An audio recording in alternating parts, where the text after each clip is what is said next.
Hey there, how you doing? Charlie Winters here with horse racing tips for Wednesday, the 27th of December. Well, apologies, an absolutely dreadful Boxing Day. The football bet didn't come off. Some of the horses ran okay at big prices. A lot of them didn't run okay. An awful lot of the horses, we got decent prices on them, and they were gambled in, but still ran no race. We had, was it Borrowdale? I backed it at 9 to 1. It actually touched 100 to 30 at one point before the race, but it travelled well, didn't find a great deal, and came nowhere in the end. And in the end, I thought I was like a bit concerned because I did fancy Gilbertina or Gilbertina in that race, and it won the race at 40, but it came second, so it wasn't. Didn't quite rub my nose in it, but yeah, it was a disappointing day yesterday. Don't get me wrong, we had 2 or 3 horses that ran well. I thought it was a promising start when the Harry Skelton horse won, although in the end I thought that one was going to throw it away because I thought it seemed to force the pace from a long way out, and I thought it was just going to fold towards the end, but it didn't. It won gamely. So let's get on to Wednesday the 27th horse racing tips. So what I've done is I've had 2 10p each way lucky 31s. The reason why I've done that is because I've had 2 horses in one race. So in one lucky 15s I'm going to put that horse in, and in the other lucky 15 I'm going to take that horse out and put a different horse in at a tasty price. So let me get into it. Excuse me. So the first selection in the 10p each way lucky 31 is Percolator at 16 to 1 in the 12.25 at Wetherby, paying 4 places instead of 3. I would like to see the first time cheap pieces make a difference to this horse. It does race prominently, it does stay, and it's a poor race, and this horse is like, it does stay, but I think it's probably got a few quirks, or maybe it's not that good, but it's a poor race, and I think this horse could potentially try and make all. The second selection is Ironopolis at 7 to 1 in the 2.15 at Wetherby. I think the favourite's vulnerable. It could well be different league to these lot, but it's Paul Nicholls. It's not racing this country before. It's got a penalty.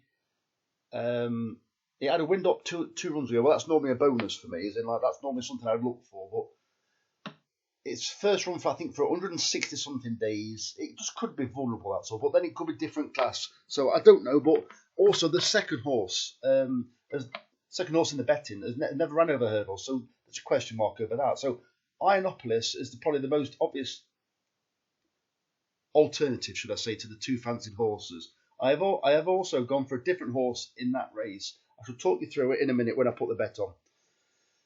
The next selection is in the Coral Welsh Grand National, and the horse is Max Dynamo in the 2.50 at Chepstow, paying 7 places instead of 4.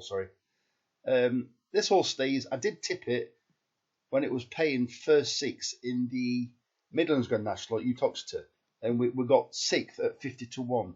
It did travel really well for a very long way in that race.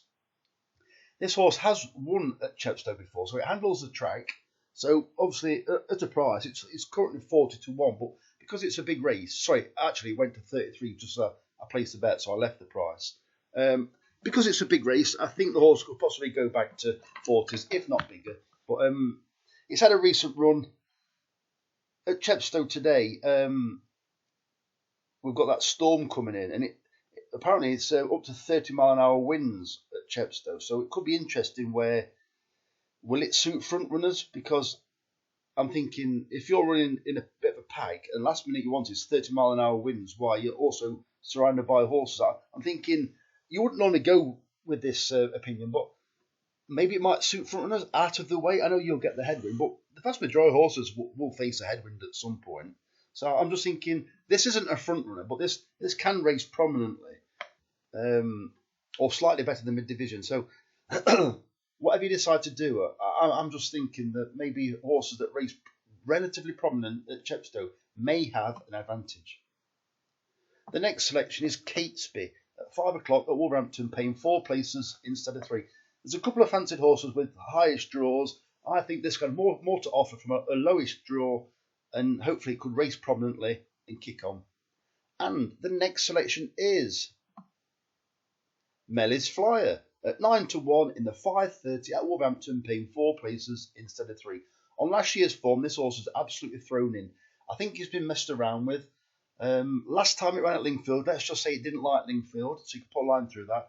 I personally think it might not be a massive fan of Chelmsford, although it has run an okay race there at Chelmsford. But it also, its last 2 runs, it's had a relatively high draw. I think it was draw 9 and 10, so pretty much on the outside.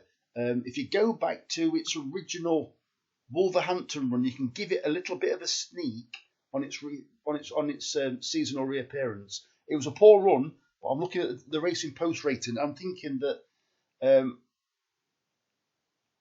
because its handicap markers dropped, I think it won't need to perform much higher than that actual run. And I think the horse is probably running better than the form suggests, because obviously, like I said, it's been drawn high.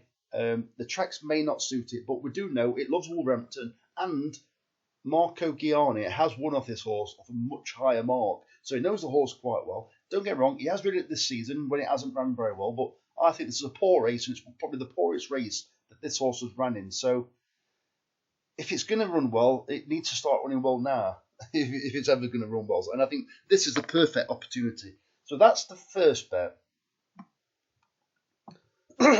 So I haven't got the cash in the account to place this next bet, but I'm going to put reuse selections. You can't see this at the moment, but it doesn't matter.